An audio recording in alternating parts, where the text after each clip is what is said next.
அஸ்ஸலாமு அலைக்கும் வரஹ்மத்துல்லாஹி தஆலா பரகாத்துஹு. அல்ஹம்துலில்லா.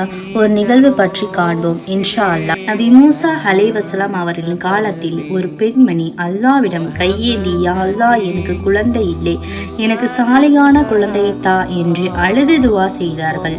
அப்போது அதை பார்த்த மூசா நபி அலைஹிஸ்ஸலாம் அவர்கள் அல்லாவிடம், யா அல்லாஹ், அந்த பெண் உன்னிடம் அழுது கேட்கிறார்களே, நீ ஏன் குழந்தை இன்னும் தரவில்லை என்று கேட்டதும் அதற்கு அல்லாஹ், அவளுக்கு குழந்தை இல்லை என்று விதியாக்கிட்டேனே என்று கூறினான். சில காலத்திற்கு பிறகு மூசா நபி அலைஹிஸ்ஸலாம் அந்த பெண்ணை பார்க்கும்போது அந்த பெண் கையில் ஒரு அழகான குழந்தை இருந்தது. அப்போது அல்லாவிடம் மூசா நபி அலைஹிஸ்ஸலாம் அவர்கள் கேட்டார்கள், யா அல்லாஹ், நீ குழந்தை தரக்கூடாது என்று விதியாக்கினாயே, அப்போது எப்படி குழந்தை வந்தது என்று கேட்டபோது சுப்ஹானஹு தஆலா அந்த பெண்ணின் மனது தவறாமல் என்றும் நம்பிக்கையோடு யா ரஹ்மான் யா ரஹ்மான் என்று துவா கேட்டால் அதான் நான் கொடுத்து விட்டேன் என்று கூறினான். அல்லாஹ் அக்பர். இன்ஷா அல்லாஹ், நாம் துவா கேட்கும் போது தவக்குள் வைத்து நம்பிக்கையோடு கேட்டால் அல்லாஹ் அவன் தராமல் இருக்க மாட்டான்.